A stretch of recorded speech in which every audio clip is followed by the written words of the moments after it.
Hello, this is Storybooks channel. New videos are posted every day. Subscribe and click the bell. Open your face, Molly joked with some irritation. Her husband, as usual, had shut himself off from the world with a fresh newspaper at breakfast. Yeah. Christian mumbled from his hiding place, rustled the page. Now I'll see how the crime is doing. And the man was silent in amazement, then turned the newspaper towards his wife. Come and see what kind of face is here. When did you become so famous? Molly took the newspaper, looked at the portrait of the woman, and raised her eyebrows. The image was indeed very much like her. She read at the bottom, suspected of murder, committed to a mental institution.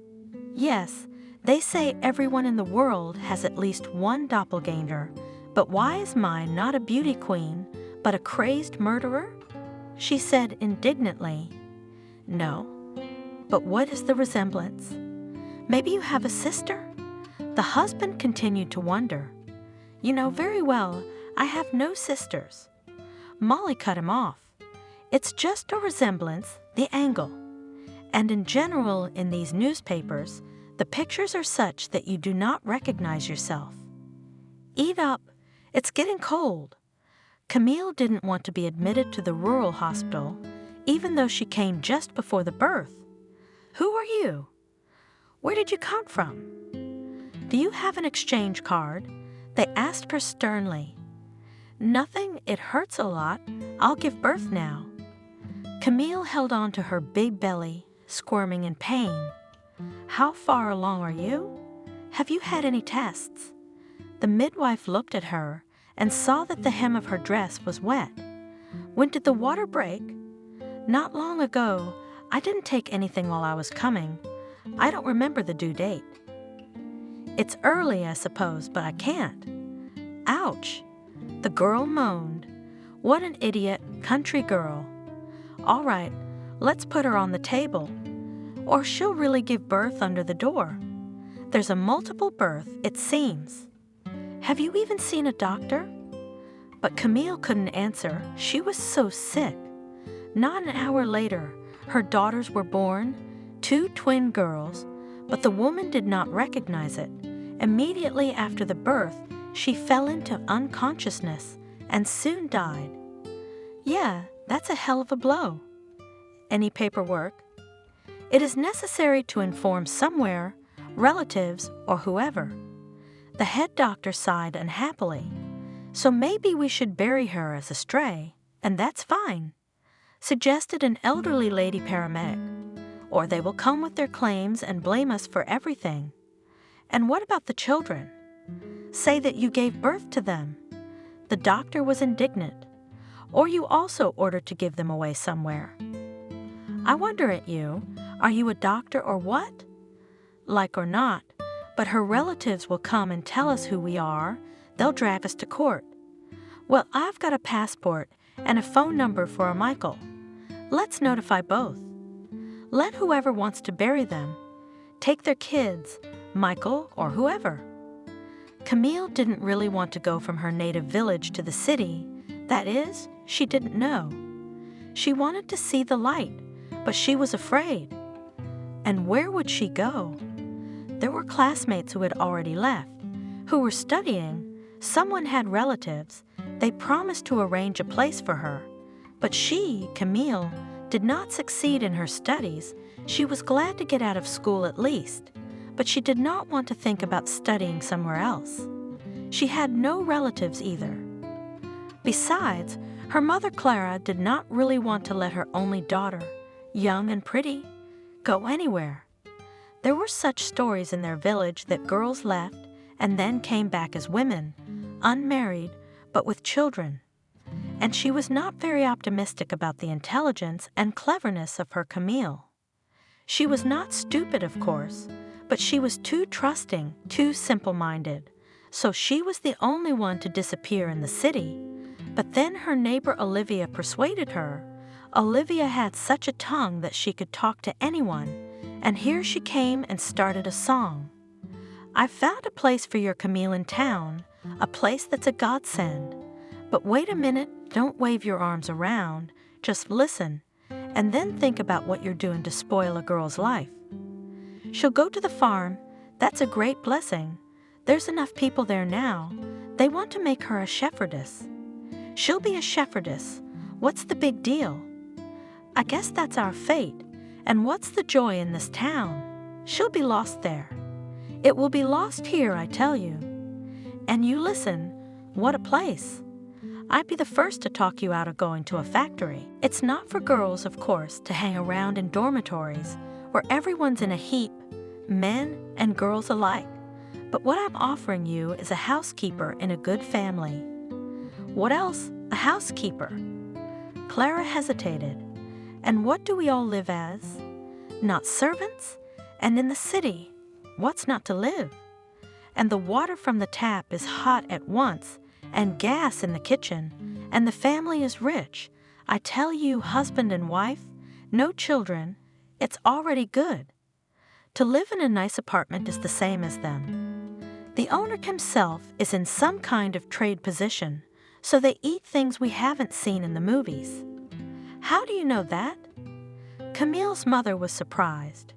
From my sisters Barbara, her daughter Lisa, I lived with them for 3 years and never knew any grief.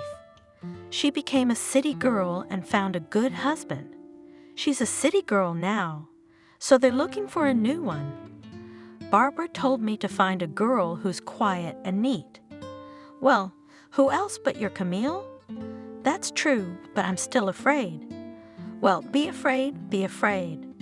A place like this will be snatched away, and you're breaking down. Ask the girl what she wants. To spend her life twisting cows' tails, or to live like a human being for a while. Where is she? She's in the vegetable garden, tending tomatoes. That's a nice thing to do. In the garden, in manure, that's how she spends her life.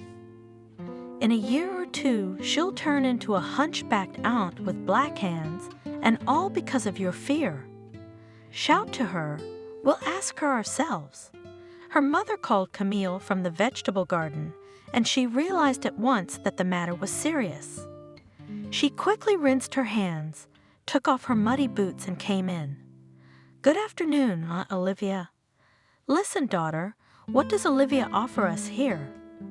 Olivia had already told Camille everything, and so colorfully, with such details that the girl's eyes lit up, though she did not dare to agree at once, looking at her mother, what she would say. And she looked at her beauty, at her hands, really with black broken nails, at her feet, soiled with nettles. Olivia was right. Why should she ruin her girlhood, her golden years in the village? Let her live in the city at least for a while, and Clara made up her mind. You have my word, my daughter. Go. It won't work. You'll miss it there. It's never too late to come back. Go. Don't be afraid of anything. I'm not old yet. I can manage without you. What about you, Camille? What about you? Do you agree? Olivia asked. Oh, I don't even know how. The girl was confused. And how? You get on the train and go. There we'll meet you. We'll take you to the place. So do not even worry. That's how quickly. The place will not wait. They gathered Camille, bought a ticket, put her on the train, and she went to her new life. She was scared on the way. She had not eaten anything for 2 days. She couldn't eat anything, and it turned out to be nothing scary at all. Lisa, Aunt Olivia's niece, met her at the station, drove her home, and on the way, just like her mother, described all the charms of life in a new family. The owners Isabella and Michael welcomed Camille, showed her everything, told her everything, and Lisa promised to come by and introduce Camille to the wisdom of living in the city and taking care of the apartment. The apartment itself was large, 3-roomed, and the girl, who had never been anywhere but her village, was amazed. At first she was afraid to touch anything. Everything seemed so luxurious and fragile, but Lisa reassured her. Don't worry, Camille. I was scared at first, too, but then nothing. I ran around the apartment as if it were my own. I broke a couple of plates. Nobody noticed, and even if they did, it would be all right. People are not evil, not harmful. The main thing is to be brave. All troubles happen because of fear. You better see what room you'll live in. You probably never dreamed of such a place at home. The room really seemed luxurious to Camille, though small, with a narrow window. But it was her own, and she had everything she needed: a bed, a table, and a closet with a large mirror. And on the wall was a picture, not a simple one cut out of a magazine, but a real one, framed under glass. A beautiful woman against the background of a bush with roses, as in a museum. And in the rooms Camille had already seen, not rugs on the walls, but pictures in frames, as apparently cultured people should have. Oh, Lisa, if only to be able to do everything, if only to please the owners, she could only exhale. The owners really treated her well, both Michael and Isabella. They both worked, but Camille didn't quite understand where, that is, about the owner of the house. She didn't understand. He didn't say where he worked. Isabella had said she taught at a university. For a modest housekeeper, this statement was tantamount to saying that the mistress could fly. Camille and students then considered some kind of celestials, doing something supernatural. And here you have a person who teaches these unusual people, and she, Camille, calmly solves with her all sorts of domestic issues. Who would have thought it? Isabella doesn't get on Camille's nerves. If you don't understand something, she doesn't order you, doesn't shout, explains it so clearly, so intelligently, that you don't want to, but you will understand everything. Soon Camille stopped being afraid of everything, realized that a gas stove is much safer than an oven.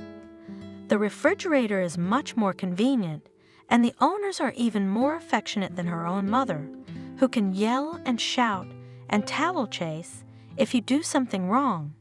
And then suddenly it began, as Camille called her first and only love. Yes, it was Michael, a solid, handsome man.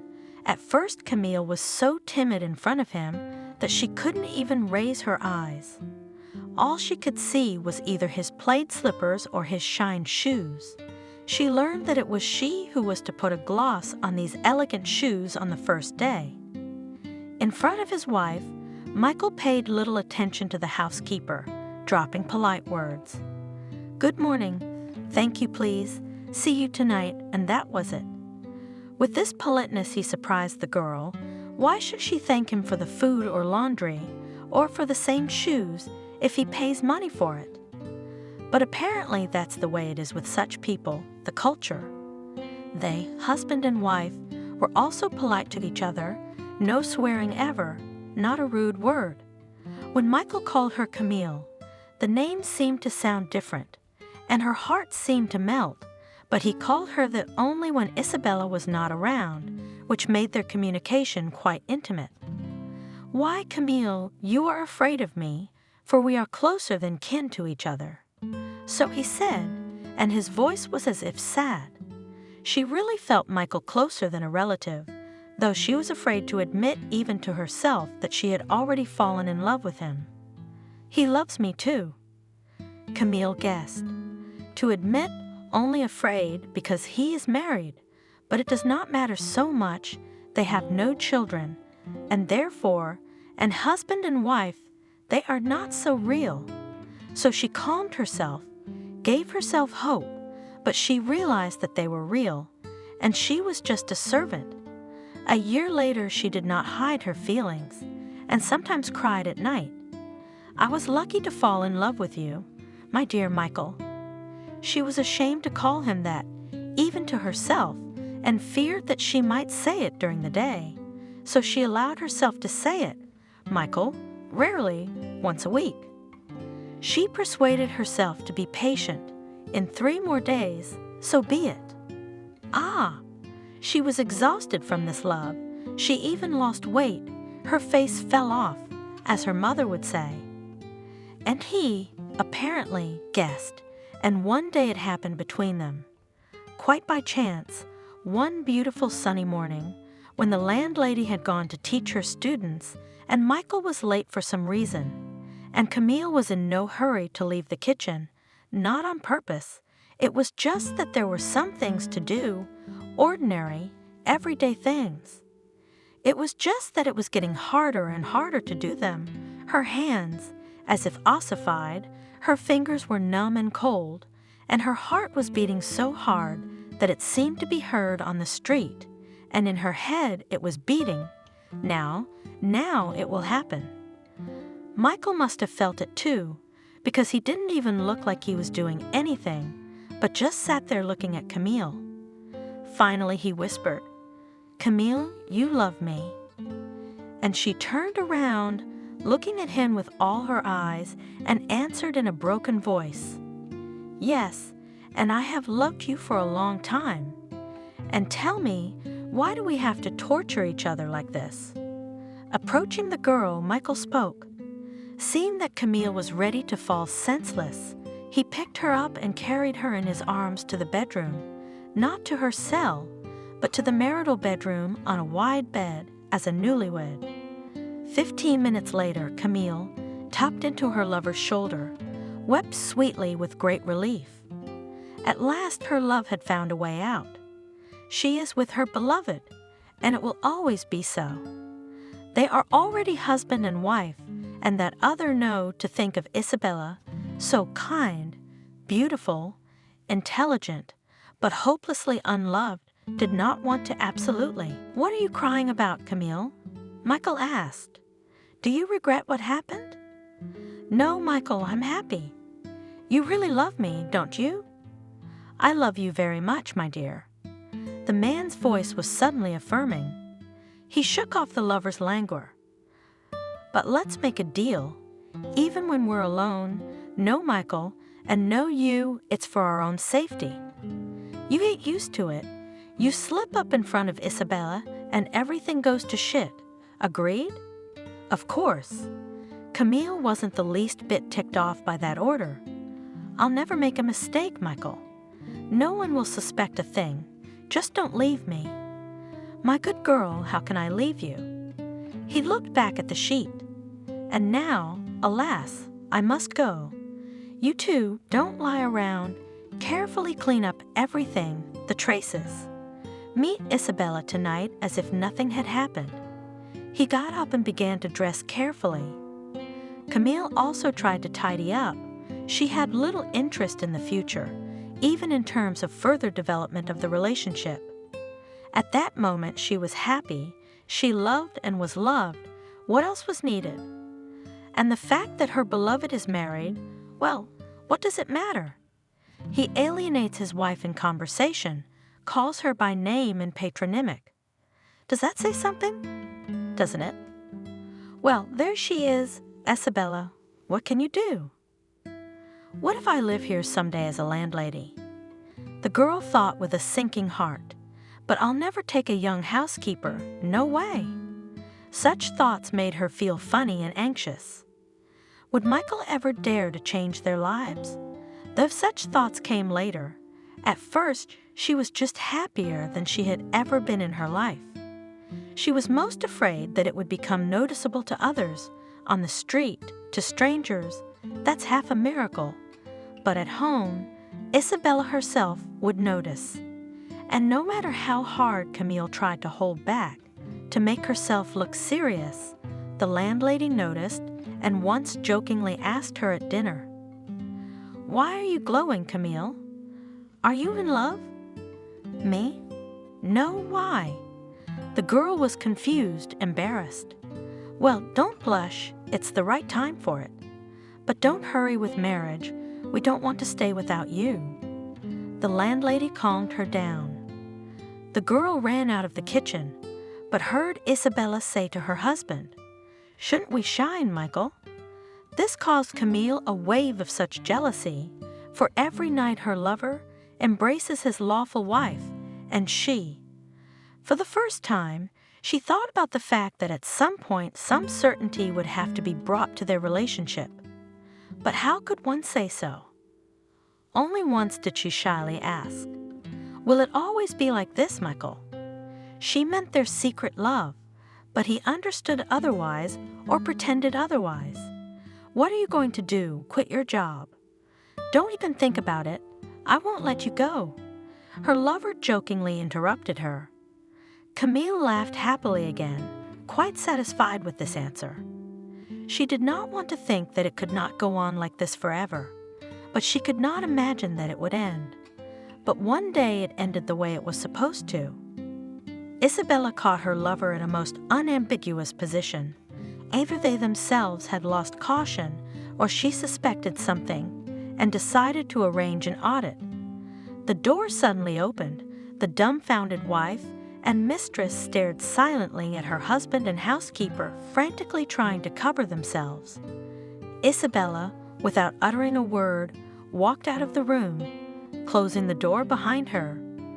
"Oh shit, what a mess." Without looking at Camille, Michael muttered.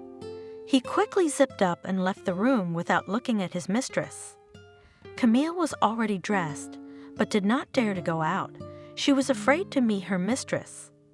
Who knows what these deceived wives are capable of? What if she had boiling water ready? She had heard of such atrocities. There were no sounds of scandal or fighting in the corridor, only quiet voices, words Camille could not make out. It was very noisy in the ears. Maybe she was talking about a divorce? She hoped so. Isabella appeared in the doorway again. "Well, are you standing there?" she asked contemptuously.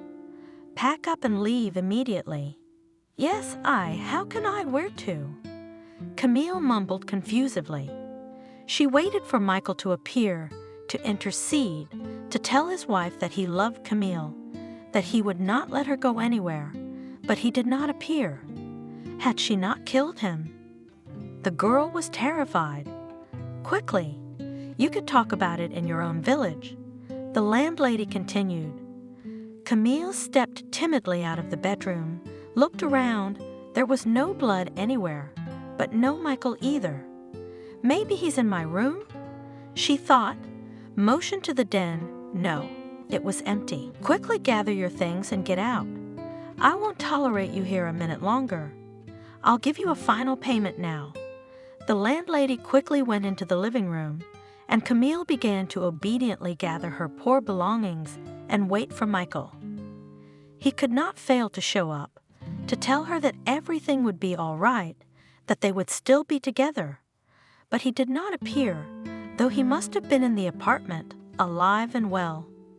"Come in to see me," the landlady shouted from the living room, and when Camille entered, she placed a small wad of bills in front of the girl.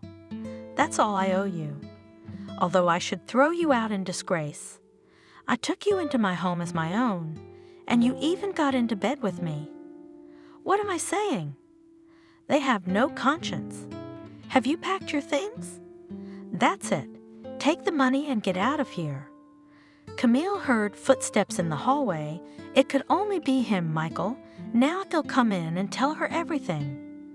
But no, the door of the other room slammed again. "I must see Michael." In a trembling voice, Camille said to the landlady, "No, I've seen enough." Isabella pushed her out into the corridor. "Michael?" Camille shouted in desperation, but there was no answer. "Don't make me use force or call the police. It's not in your interest." Isabella was already grinning evilly in the face of the tear-stained girl. "Michael has already gotten everything from you. No one here is interested in you anymore. You're lying. He loves me, not you." Camille shouted, took her bags and suitcase, and went to the door. "He and I will see each other, and we'll be together forever." As the door slammed behind her, Isabella entered the room where her husband sat holding his head. "Well, have you heard what fantasies your beloved has? Why are you sitting there? Why don't you run after her? Why don't you kick me out? Why don't you stand up for her? "Stop it, Isabella. You and I will stay together like we always have. I hope you'll forgive me and we'll forget all this." Michael looked hopefully at his wife.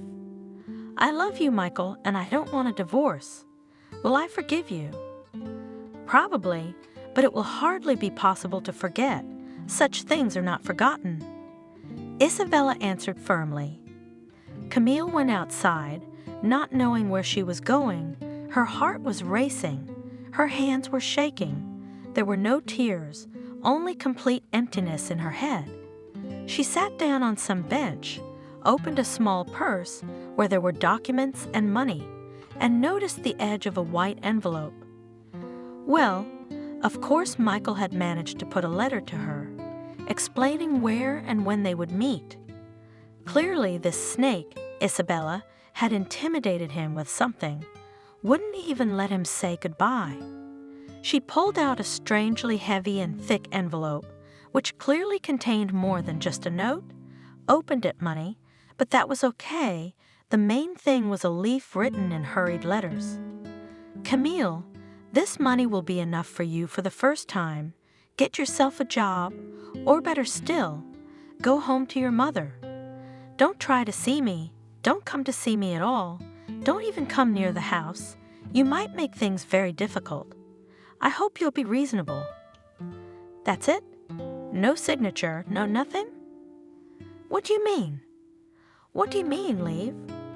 Why?" She thought confusedly as she held the sheet in her hands. Camille couldn't quite remember how she lived for the next couple of months. Somehow she lived, rented a room in some dormitory or brothel, and slept more and more, woke up, waited for something and waited. After 2 months, all her hopes were confirmed. She had an excuse to go to her beloved, to try to influence him in some way. She came to the house, which she considered her own for more than a year. She rang the bell and the door was opened by an elderly woman she didn't know. "What do you want?" She asked me sternly. "I really need to see Michael." "Wait, let me ask you something." The woman unceremoniously closed the door in front of Camille and left. Isabella appeared a minute later. "You've decided not to abandon your endeavors after all, haven't you? Do you want to get into serious trouble?" She asked contemptuously, even contemptuously. "I want Michael."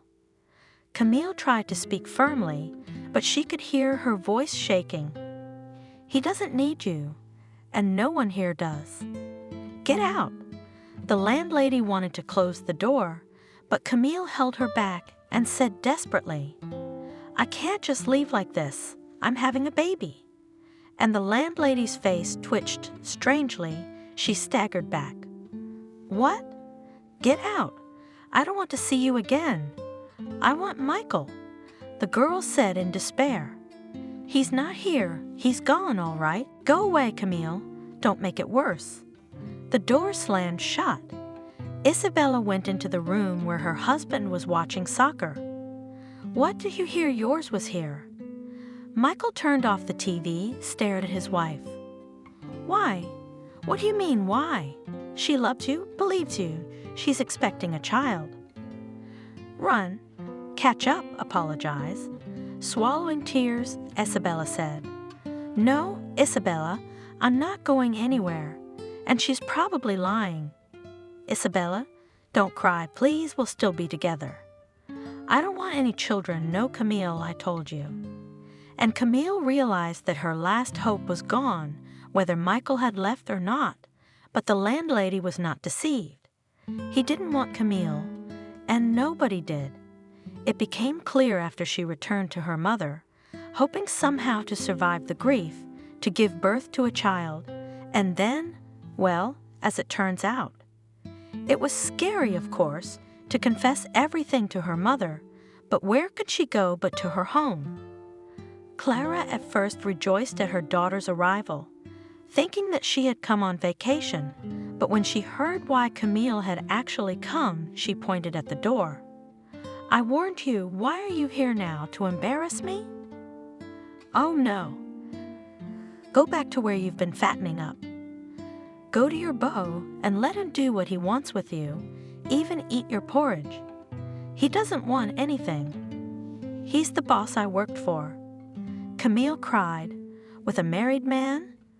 Oh, you're a bitch. Get out of town, I say, to the city, and I don't want to see you here. You hear me? We'll tell people that you came to visit with news, and don't cry, make a cheerful face, you came to visit," Mother said angrily. She did not raise her voice. On the contrary, she spoke quietly, but the expression on her face could frighten anyone. "Mommy, I have nowhere to go." Camille did not cry.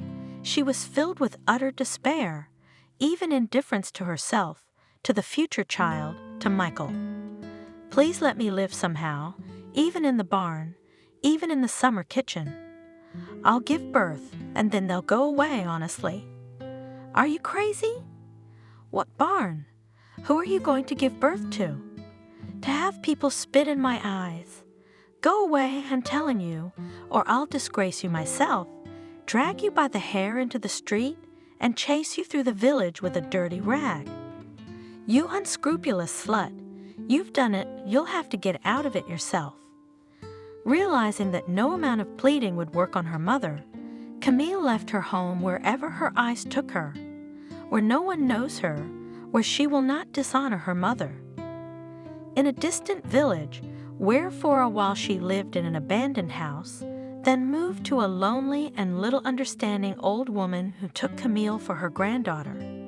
When she felt that it was time to give birth, she went on foot to the village hospital, where they did not want to accept her, and when they did, it was too late, or her weakened body could not withstand the birth of 2 children at once.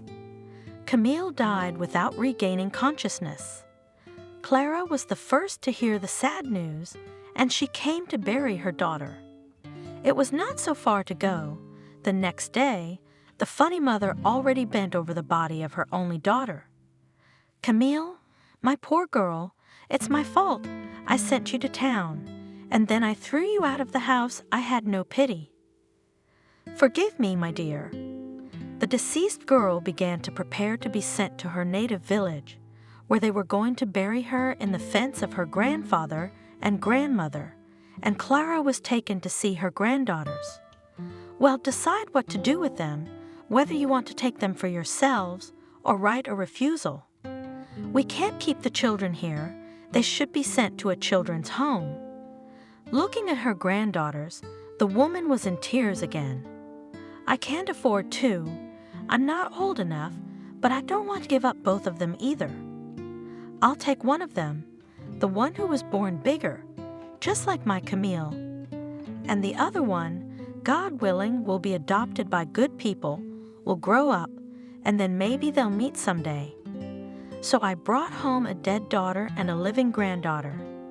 At the cemetery, she cried over the fresh grave, talked to her long-dead father and mother, apologized for everything, but Ethan, your Camille daddy, disappeared unknown where, and you won't find his grave, and I'll name your daughter Melissa. A beautiful name, unusual. Let her live, maybe she'll be happy.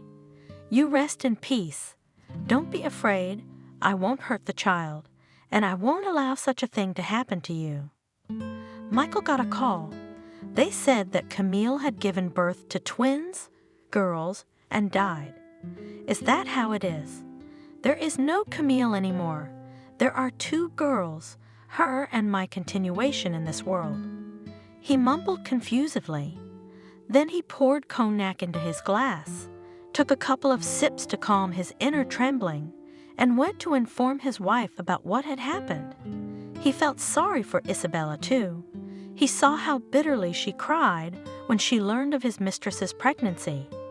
She herself had long been diagnosed with infertility. He was cowardly then. Let Camille go somewhere unknown. He did not want to upset his wife. But now it's a different case. His own daughters will not grow up as orphans. Let Isabella take it as she wills and do as she knows how, but he can't live otherwise. Isabella turned white when she heard her husband's story about Camille, but when she heard that he was going to take his girls, and adopt them, she shook her head. No, no, no, it won't do, Michael. I won't take children from that one and think, are they yours? She lived with you. She could have lived with a dozen more. No, she couldn't. First of all, remember, she had no time for anything but shopping. And secondly, I'm sorry, but she loved me. I was her first, the only one, and I ruined her, and I won't ruin my daughters. Of course, you can only ruin me. Then you brought your mistress into our bed, and now her children. Isabella sobbed, and Michael began to get ready to go. The housekeeper after Camille, not a young one as Isabella said, experienced with references. Michael immediately asked her if Barbara would agree to take on the babysitting duties, but she waved her hands. I don't know how to take care of children. Infants and 2 babies at once. No, look for a nanny if you want. I can help. That is, ask around in my circles. But I'm out of here. No, you stay and we'll find a nanny, said Michael. Isabella, who had heard this conversation, smiled crookedly at her husband. Well, a house full of servants and your own children. There won't be room for me, will there? Don't be silly, Isabella. You're my wife, my dearest person. Remember, it wasn't cowardice that made me give up Camille and choose you. You're dear to me. I can't do it without you. And I believe you'll accept the girls, too. You're not what you want to be now. You're angry. You see, there's no one left to be jealous of. I promised I'd never do it again. What's jealousy got to do with it? I just can't imagine this life, and I don't want to live like this. Those girls are your daughters, aren't they mine? I'm sorry, they're strangers to me. A constant reminder of your betrayal. I wouldn't respect myself if I started washing their dirty diapers. They'll be daughters to you too. Think about it, they're newborns. They don't know any other mom. Michael went to a village he didn't know to pick up his daughters. There he got the news. Only one girl remained. The second was taken away by relatives. Maybe it's for the best. Michael thought, with one is easier, and the second is still not in an orphanage and at the home of relatives. Although they say it is impossible to separate twins, but if it happened so, what can be done? So I came home with one little girl. What about the other one? Lost it on the way or threw it away? Isabella said gloomily. She wouldn't even look at the baby she left, locked herself in the bedroom. While Michael was away, Barbara, at his request, bought everything necessary for the baby, that is, for 2 children. They were expecting twins. Her nanny, Kelly, helped her with the selection. An elderly woman, also with a lot of experience. She took the baby in her arms and reassured the father. Don't worry, I've raised a dozen of these kids, and they're all alive and well. My first child is already married, and your Molly is not up to marriage, but up to school somehow I will reach. Well, for a start, she'll have everything she needs, and in duplicate. Yes, Michael decided to name the girl Molly. I tried to consult Isabella, but she was rude. Camille should be called Camille. In honor of her mother, she'll be a kitchen worker too, and in her spare time she'll please the owners. Shame on you, Isabella, to talk like that about a dead woman, especially as she was not guilty of anything, much less a child. Did you even look at how pretty she was? Let Molly be Molly. All right, I'm wrong. Let Camille forgive me where she is. What you name your daughter and what she looks like is the least of my concern. Deal with her yourself if you have nothing better to do. The housekeeper Barbara left after all. She decided she didn't need an extra person in the house. Isabella took over the household herself, especially since she had less work to do. She treated the girl, whom she had never learned to consider a daughter, although she had officially adopted her, coolly, in her arms did not talk to her, even to the crib approached without much willingness and looked at the little girl rather with dislike. Only when Molly was 6 months old, there was a breakthrough. Isabella came to the crib as if on duty, as always indifferent, looked at the child, and suddenly the girl quite meaningfully looked at her, her blue eyes, and blossomed such an open, sincere smile. And the woman, deprived of the opportunity to have their own children, suddenly reached for the girl really maternally. "Molly, my little drop, come to me, baby." Callie slipped out of the room and, wiping her eyes, said to Michael, "Thank goodness our mommy's heart has melted. Hush, don't come in yet. Let her enjoy her daughter." Indeed, from that moment Isabella became a real mother for Molly, loving and caring. She did not spoil the girl excessively, did not try to somehow win her love, just loved herself.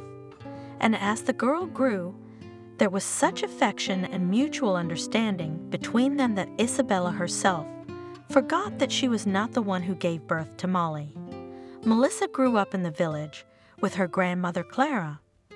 The girl knew that her mother died in childbirth, her father was unknown, and she got used to living with this knowledge.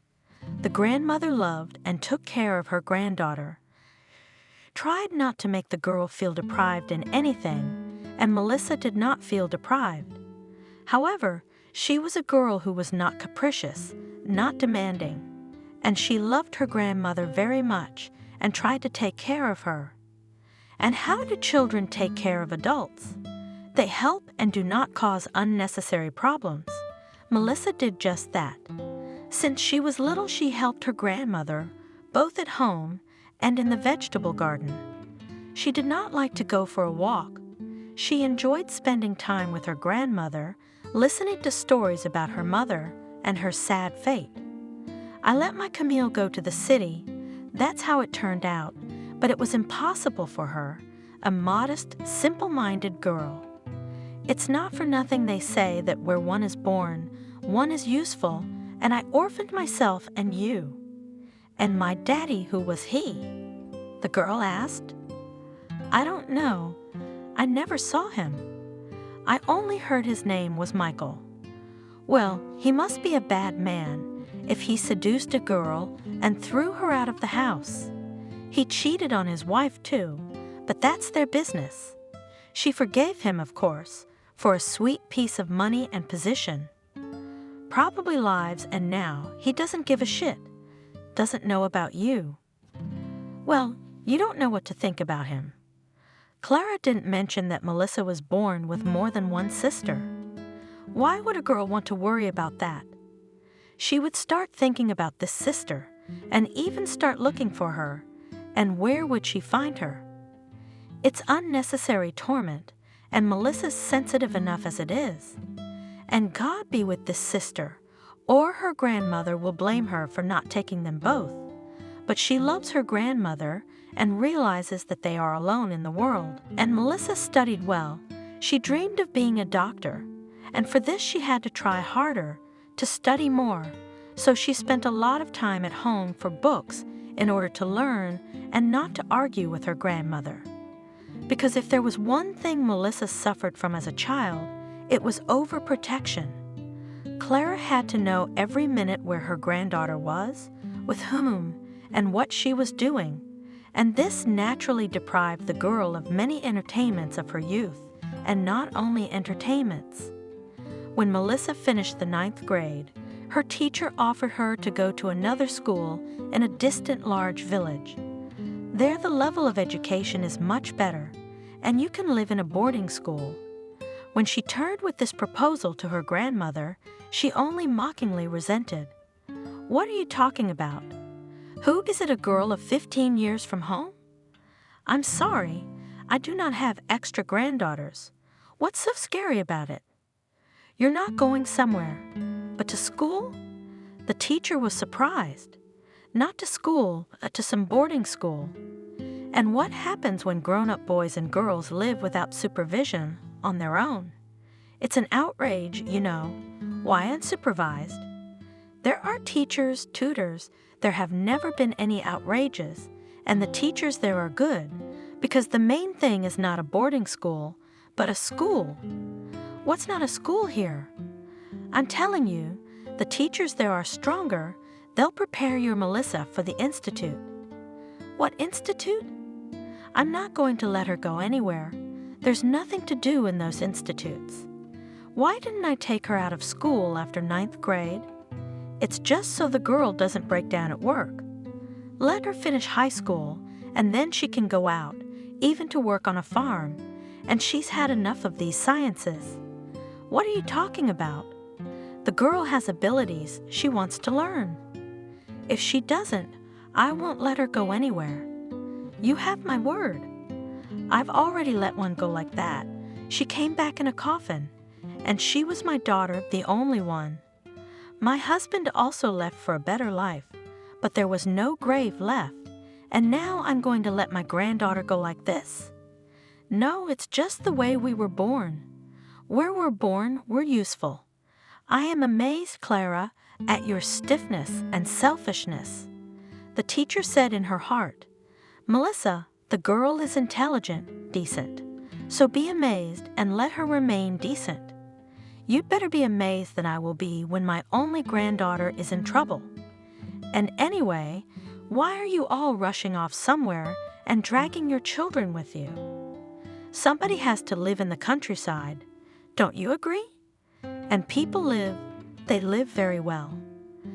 The teacher realized that it was useless to argue with an elderly woman who had been through a lot and was therefore frightened for life, so she left with nothing. She also talked to Melissa and found out that she agreed with her grandmother, that is, she did not want to argue with her and spoil her health. What can you do? That's my grandmother. What's the big deal? Well, I'll finish studying at our school, and when I graduate, then it will be obvious. Then I'll be an adult. Then we'll see how things turn out. The teacher only sighed. She felt sorry for this girl, so intelligent and capable. And in a couple of years, of course, she would be older. But her grandmother would be older, and it would hardly improve her character, and she would hold her granddaughter back with renewed strength, press her pity. So Melissa won't go to school. Of course, the teacher can't do anything about it. She just feels sorry for the girl.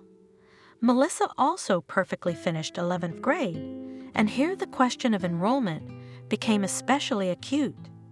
The grandmother was adamant. There is no reason for you to go. I have already agreed at the farm. They will take you, not as a milkmaid, but as an accountant. What's wrong with that? And a doctor, what kind of job is that? To study for another 6 years, and then to pick through other people's rotten guts for a penny, you've made up your own ideas. And most importantly, think about your mother. She left. So what? Grandma dear, where did she go? To be a housekeeper. That's what caused all the trouble. No, the trouble is that she was left without supervision, without guidance. I know what students do in these institutes of yours. I watch TV. So a student will come here, and then she'll make such a mess. It's scary to think about. No, Melissa, whatever you want, I'm not letting you go. How can you argue with an old man who builds his ideas about modern life on the basis of soap operas? Melissa tried every evening to convince her grandmother of the necessity to study, but it resulted only in scandals. How not sorry how the girl did not love her grandmother. She realized more and more clearly that she would have to leave her native home and start an independent life, and to do this had to do not at all as the girl wanted. She thought that after graduation she would stay at home, calm Clara down, convince her of the necessity of further studies and go to enroll, but her grandmother every day more and more stubbornly opposed the possible departure of her granddaughter. She locked all her granddaughter's things in the closet, hid the money, went to the farm, arranged for Melissa to go to her new job in a month. You should be glad you're staying at home, and that you young people are so frivolous. There's your friends. They're not all going away. Mary, there she is. Kathy, too, and you're still drawn somewhere else. You've got everything, a nice house, a farm, a job. What else do you need? I need to study. Why did I graduate high school with a medal? Those friends, Mary, she's 7 months pregnant and didn't have to go to the city to make a mess, as you say. And Kathy, what can I say? She's feeble-minded, she's on disability, and you want me to look up to them. I want you home, and you're staying home. Clara cut her off. She knew how to be very bossy, and did not know that at such moments her granddaughter began to sincerely hate her grandmother. And it was at that very moment that a sharp dislike struck her heart painfully. Yes, my grandmother doesn't want to let me go, whether it's because she's afraid for me or because she doesn't want to be alone. And she will never want to, and probably never forgive me if I leave, just like she hasn't forgiven my mother. Yeah, that's how my grandmother is. Kick out her own daughter, pregnant, helpless, and I expect her to tell me, "Go, granddaughter, study." She'll never say that. Then what am I supposed to do? Sit next to her all my life? No way. I'll leave tomorrow morning. I won't even wait till morning. People wake up early, someone will see, grandmother will shout to the heavens, and then my escape will be over, and after that I don't know what else she will think of. Maybe she'll put me on a chain. So the most important decision of my life was made. Melissa, of course, wrote Grandma a penitential and explanatory note, and as soon as there was a snoring sound indicating that the grandmother had fallen soundly asleep, she put the note on the table, pressed it with a vase, took a travel bag in which she had put a few necessities in advance, a small amount of saved money, and slipped out of the house. By the time I reached the highway, it had dawned, but I didn't wait for the bus. First of all, it was still about 2 hours before its arrival, and I didn't want to sit at the bus stop. Melissa boldly set off along the road towards the train station, which she had to walk to for several hours. But she was in no hurry. She could rest on the way, and maybe she could catch a hitchhiker. She didn't know the schedule of trains, as well as the price of a ticket, but now the main thing for her was to get out of her native place. Cars overtook her rarely. The traffic was not very busy at this early hour. So when one car stopped, Melissa was surprised. She hadn't tried to vote yet. "Do you need a ride?" A young, handsome guy peeped out of the passenger compartment. "If only for free." Having gathered courage, the girl answered. This young man, for some reason, immediately aroused confidence, and driving is still better than walking. Scary stories about what happened to girls who sat in hitchhikers.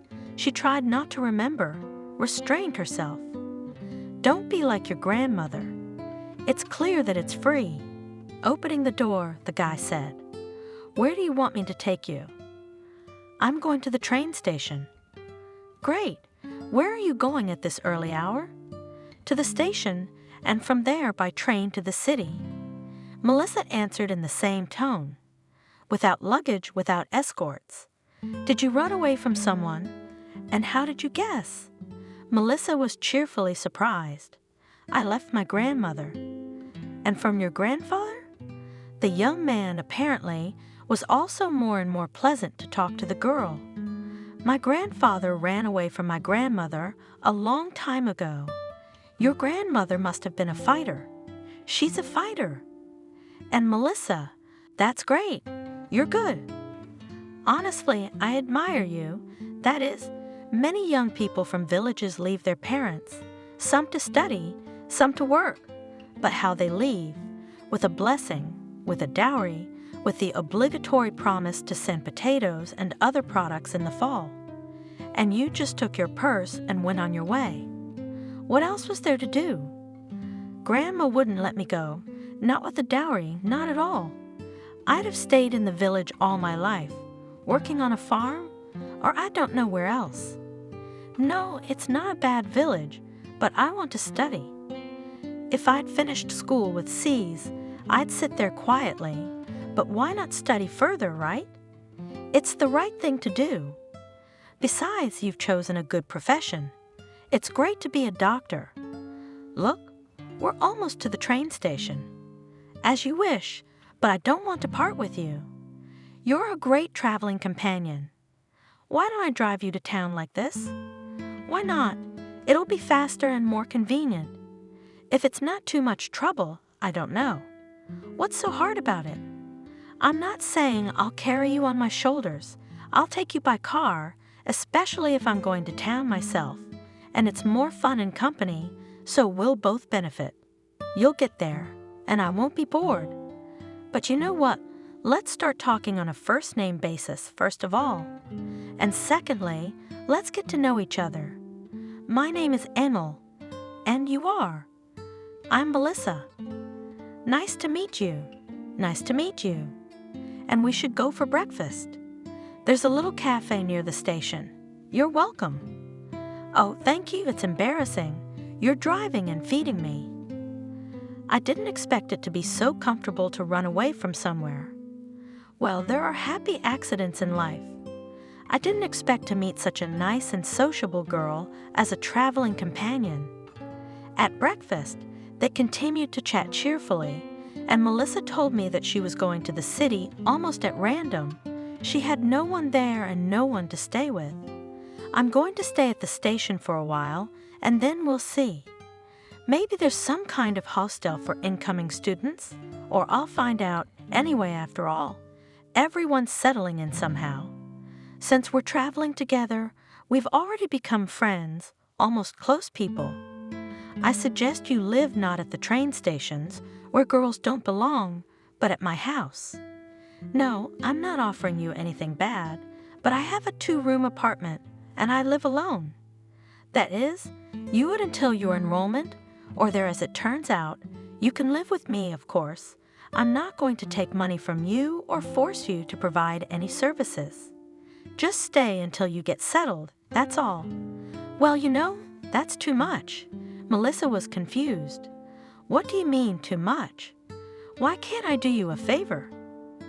I mean, invite you to visit me. Maybe, by the way, I have some mercantile considerations.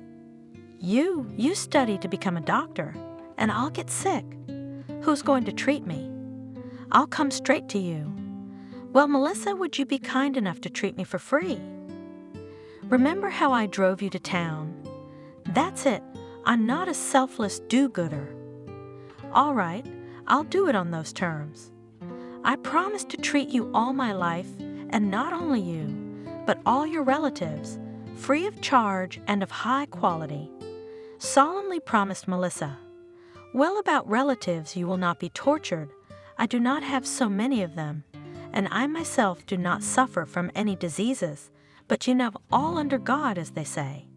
And in general, it will be even pleasant for me to come home and see that there is a light on in my window. Someone is waiting for me. We did not pass halfway. As Melissa started to peck her nose, she had not slept all night and was nervous. Emil, to all appearances, was also tired, and the way was not far.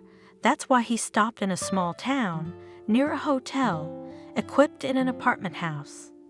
There he took 2 rooms, one for himself and one for Melissa. No, well, such luck I honestly did not expect. The girl said, I thought I would be on a train for 2 days.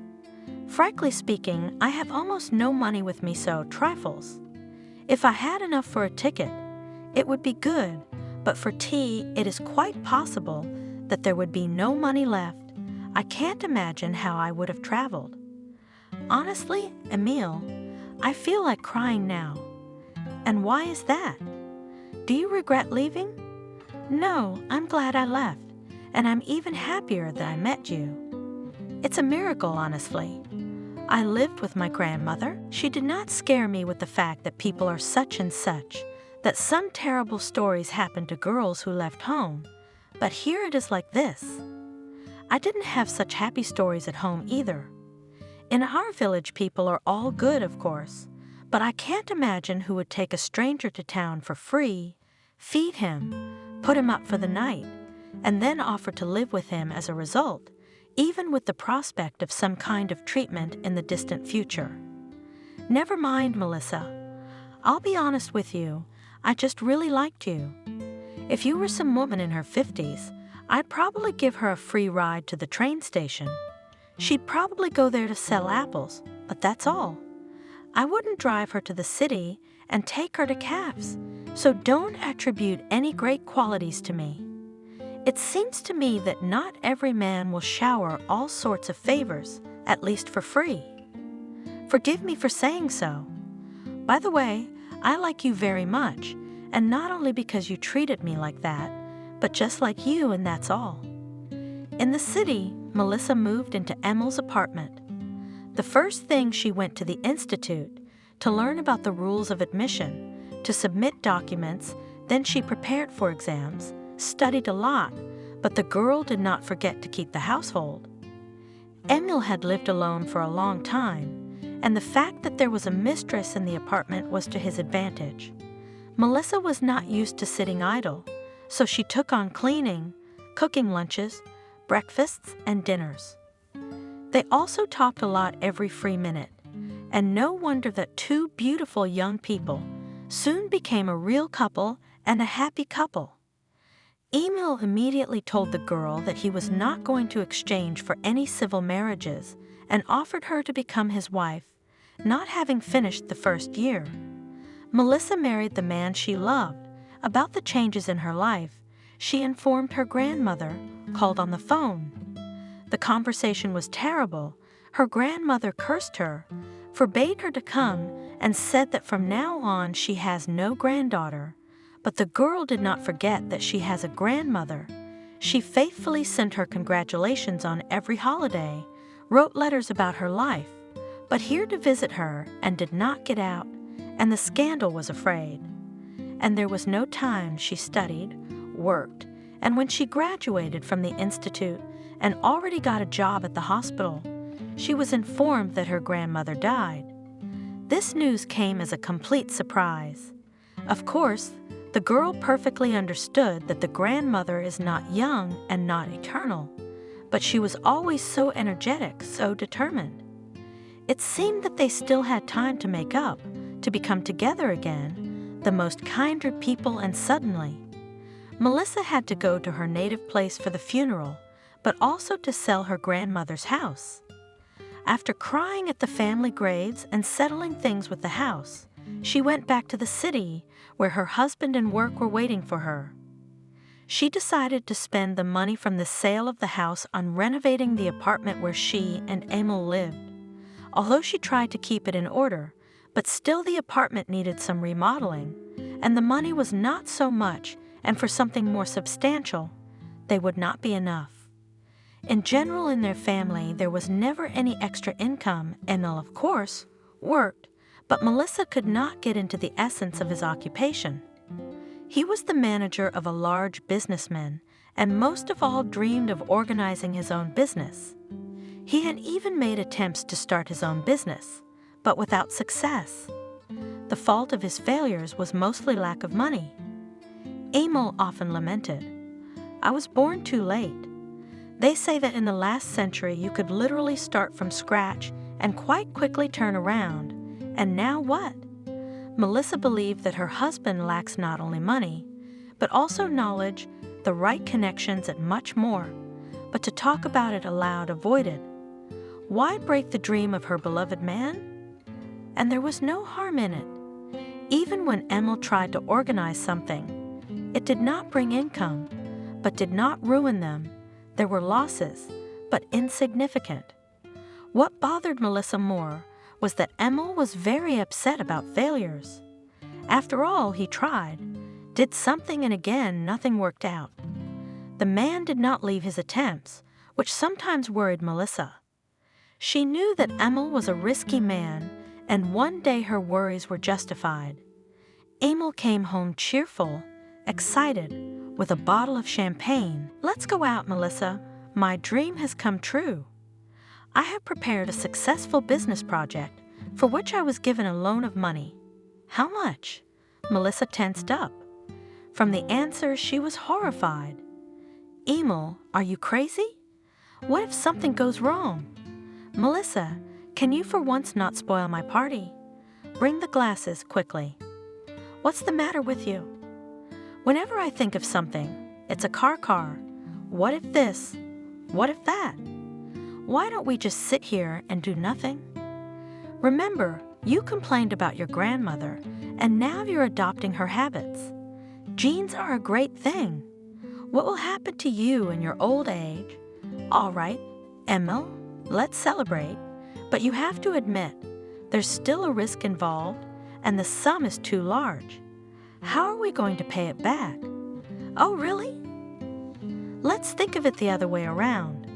We've already made a lot of money, paid off all our debts, and are living happily ever after. How are you gonna make it? I think your problem is that you're always thinking about the end result in your mind, which is always successful.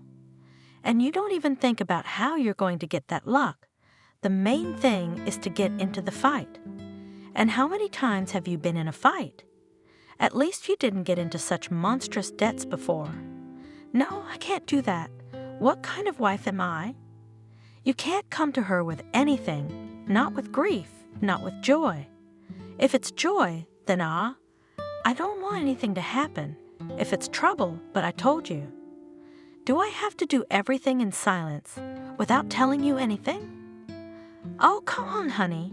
We've never kept secrets from each other. I'm always on your side, remember? I'm glad you got something, and when you do, I'll be happy. Come on, let's drink to success. So Emil started his business. For 6 months, he was businesslike, active, serious, and in the end, completely happy. Things were going well. He even started talking about having a baby. It had been put off until better times, which never came. Melissa was also happy for her husband, although at first there was no special income. On the contrary, sometimes they had to live in austerity mode. What about children? And then things began to get upset. Emil was increasingly frustrated, traveling on some business that his wife did not know about, constantly talking to someone on the phone, then arguing, then asking for some kind of postponement. In the end, it became clear that he again failed. The huge debt had increased and was still hanging on Emil, and therefore on Melissa. After a year, it was finally clear that he had failed. He was ruined. Emil, how is it? Why don't you tell me anything? Are we doing so badly? She finally decided to ask her husband. He had been so irritable lately that he reacted violently to more innocent questions. And so it was this time. I'm bad. What do you care? Sit in your hospital, give enemas or whatever it is you do. I don't know what I'm supposed to do. Just keep your mouth shut this time, I told you. What's the use of you talking?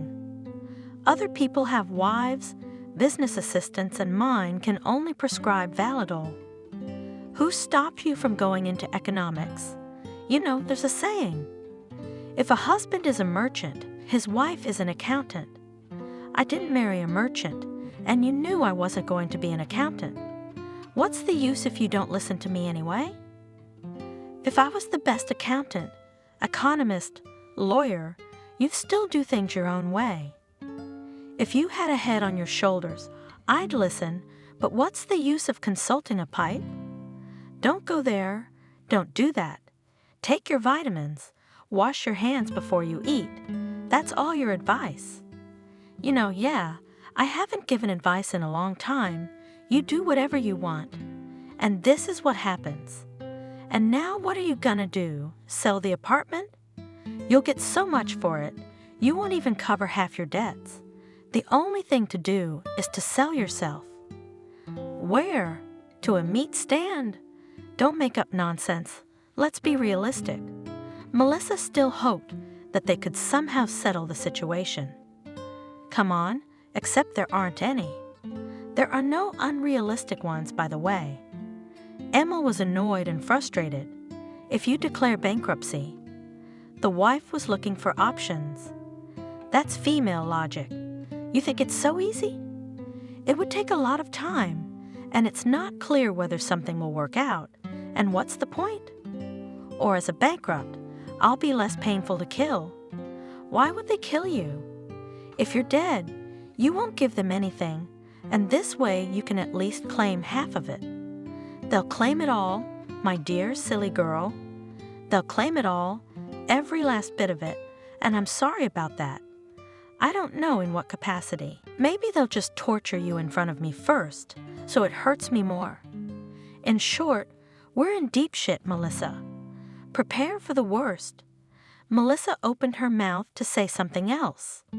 Her husband jumped up, shouted some more insults, and stormed out of the apartment. The next few days became a nightmare for the woman. The husband did not return, did not answer the phone, did not give any news about himself. For some reason, Melissa was afraid to contact the law enforcement agencies. It seemed that this way she would only aggravate the situation. Finally, when she was ready to call the police, the door opened. Yes, it was Emil, alive, healthy, and even happy.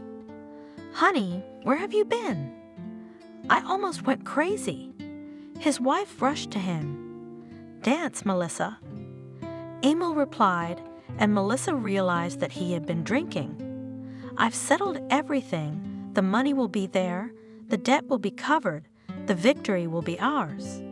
In the meantime, I have to sleep, and you have to take care of the banquet we both have to attend tonight. Get your suits in order, and most importantly, yourself.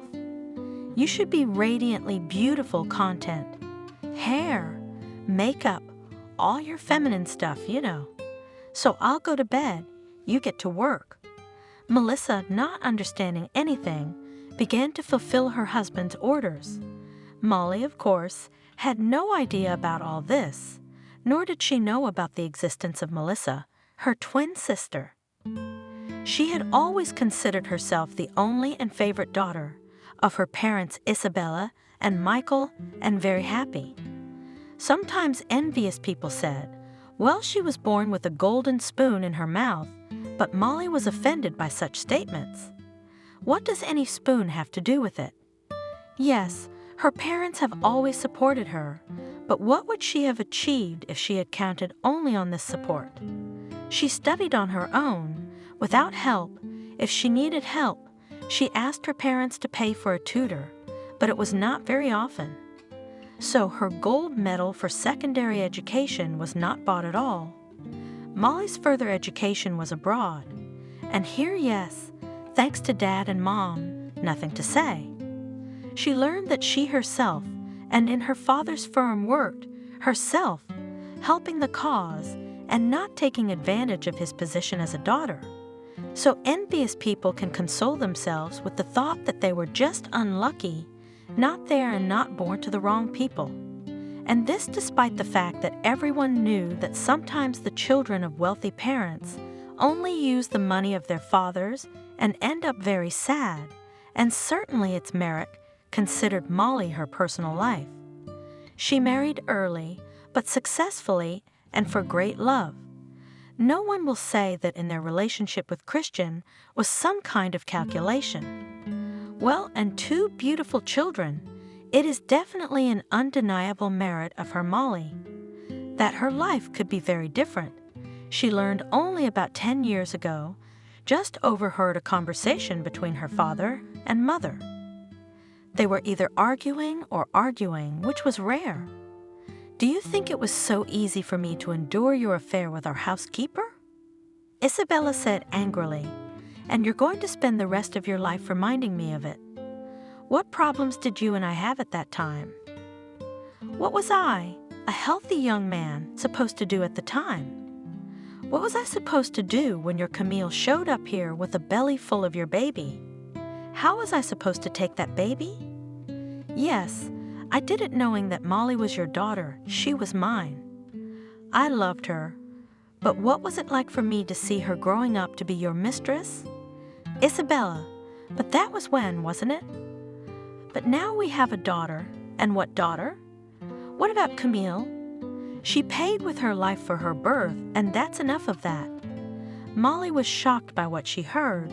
What were they talking about? Molly had always thought she was an only child because she was late. Her parents had almost 20 years before she was born, and there was nothing strange about that. But what she heard was, okay, Dad cheated on Mom. It happens. Especially since it was years ago, it doesn't matter and has nothing to do with Molly herself. But the fact that a certain Camille paid with her life for the birth of a wonderful daughter, that is her Molly. What's that supposed to mean? She comes out the daughter not of her parents, but of some unknown woman and father. No matter how much her parents try to hide it, she has to know everything. This secret already definitely concerns her directly, Molly. In the evening, while her father was not at home, Molly began to question her mother, and she tearfully told everything about her father's affair with the housekeeper Camille, that Isabella had thrown the girl out and she gave birth somewhere in the village, dying after childbirth. The fact that then was born a twin did not tell. Why further traumatize her daughter? And soon Molly almost forgot about the fact that she is a daughter only to her father, because Isabella managed to become such a mother, which can only dream of. Only this morning's conversation with her husband, the picture of a woman so much like Molly herself, reminded her of this story. She, Molly, looking like her own mother who had died. Or maybe she didn't die and had another daughter later? Or did she already have a child? At any rate, this resemblance can't be just a coincidence, and she must find out the truth. To do that, she'd have to talk to her father first. Dad, she sat down with her father. I know the secret of my birth. Don't worry about it. I take everything normally and thank you and Mom for my life, but it turns out that I do not know everything. Here, look, what news I read in the newspaper, and she put the newspaper in front of Michael, with a portrait of an unknown woman with her face. My father turned pale and took the paper with a trembling hand. Yes, I should have told you everything from the beginning. But who knew? It must have been your sister. You were twins. I went to get two, but I didn't have time. My grandmother took one and raised her. Murder, psychiatric hospital. My daughter, your sister. Wait, Dad, it says here it's only a suspicion of murder. I've already told my husband to find out through his channels which hospital and what diagnosis.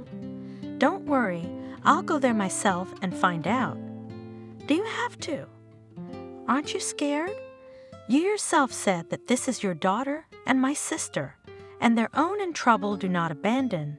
And I feel that our Melissa got in big trouble, and help her except for us no one. My father approved of Molly's desire to find her sister, but Isabella tried to dissuade her. Blood is not water, of course, but think, Molly, do you need such relatives? Let's say she's innocent, but it's not like the accusation was made out of thin air. I'm sorry, Mommy, but I can't not go. At least I have to find out what the case was about. Don't you agree? Molly explained. Melissa sat in the hospital garden. In nice weather, patients who were not a danger to themselves or others were allowed out for a walk. Today was a wonderfully warm, sunny fall day, and Melissa was out for some fresh air. She was a calm patient, faithfully undergoing all the procedures, obediently taking the prescribed medications. Maybe that was why her mind was so empty. Only one question sounded over and over again. Why did I have to go through all this? However, she did not remember what it was. That is, she tried not to remember the past, not to notice the present. And the future? Did Melissa have one? She indifferently watched the yellowing leaves and did not pay any attention to the fact that someone sat next to her on the bench. But this neighbor was obviously not one of her patients and had sat down for a reason. "Melissa?" she called out. The girl looked at her neighbor on the bench indifferently at first, but suddenly shrieked and recoiled. "Again?" she muttered. "A hallucination? Who are you?" And she touched the hand of the girl sitting next to her, who looked uncannily like Melissa herself. "Don't worry." The neighbor also took her hand. "I am your sister. We are twins separated as babies. Your grandmother took you. My father took me. I'm Molly, Melissa." In a trembling voice, the girl whispered, "So I'm not alone." "Yes, you have me, your father, my mom, adopted, but like family. And we want to help you get out of here. Listen, from now on, don't drink any medication. Pretend to drink, or you won't get out of here. And this way we can manage. You'll never be alone again.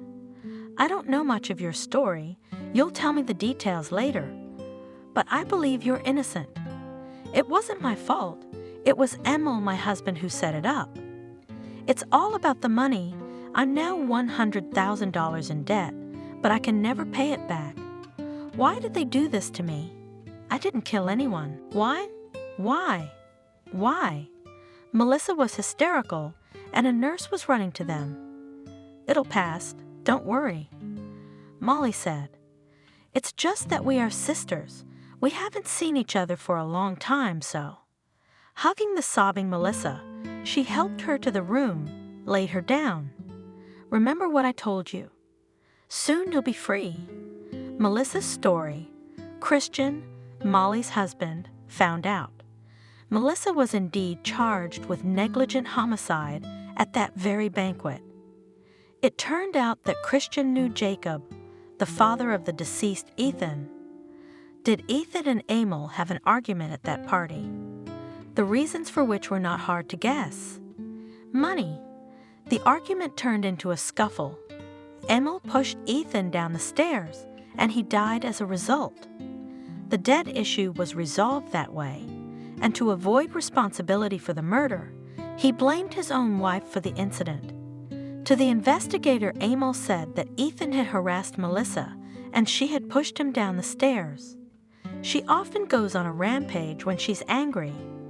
"I myself have suffered seriously from her," Emil declared.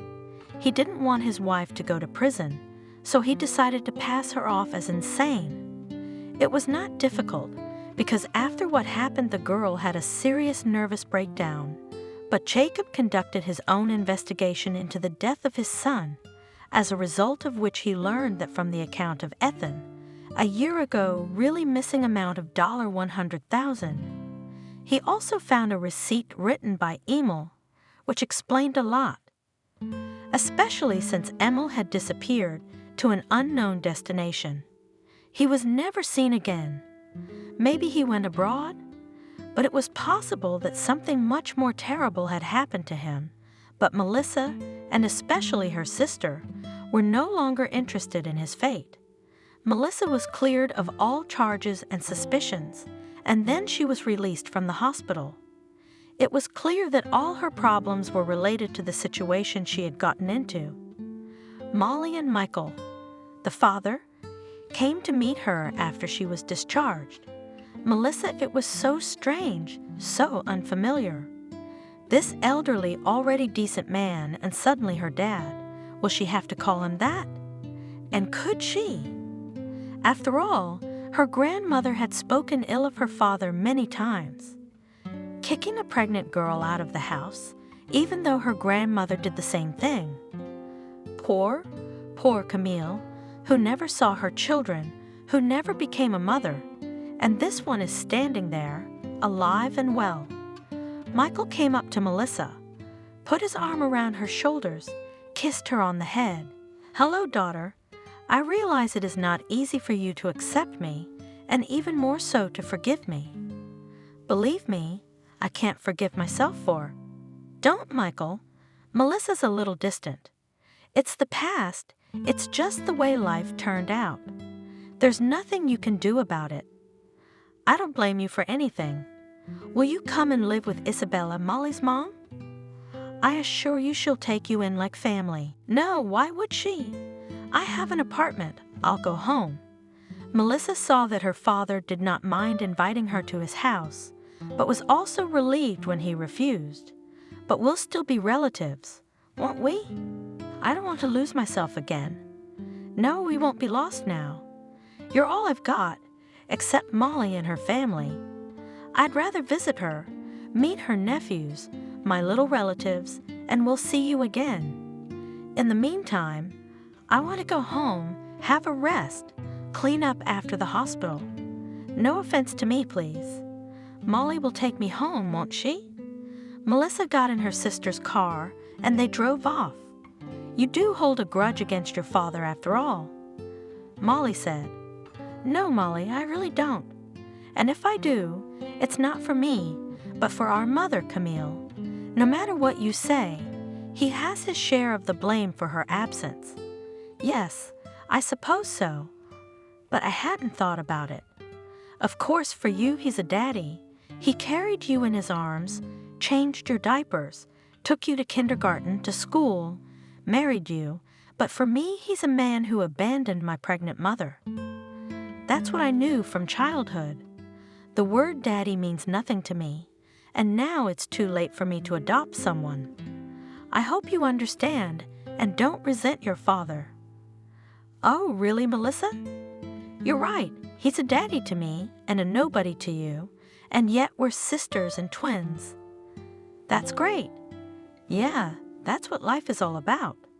Besides, the other reason I didn't accept his invitation was because of your foster mom. I mean, she probably wouldn't want to see me. You're her own daughter, and I'm your copy, but I'm a constant reminder of my husband's infidelity. I don't think she'd be too happy about it. Besides, my grandmother told me, and I can see from the pictures that I look more like my mom. No, I don't think Mom would be upset. She's a really nice person. Yeah, her dad cheating on her was a blow, but that was a long time ago. No, she's forgotten. I'm telling you the truth. How do we know what's in the minds of people, even those closest to us? Melissa got dark. Listen, sis, are you sure you should go home? I mean, you'll be all alone there. My husband and I have a rather large apartment. You will have a separate room where you will not be disturbed, but it will be easier to tidy up. I have everything you need. Everything will be perfect for you. We are almost one, aren't we? Molly said firmly. But think about it. What are you going to do there alone? In a couple of days we'll go together, and I'll help you clean it up. You know, you're probably right. I'm afraid to be alone. I don't know what's going to happen again. Thank you, Molly. I didn't want to come to your place because I was afraid of being cramped, but now that you mention it, what's there to be cramped about? We still have a lot to talk about, and it's a good time to start catching up on all the things we missed out on as kids.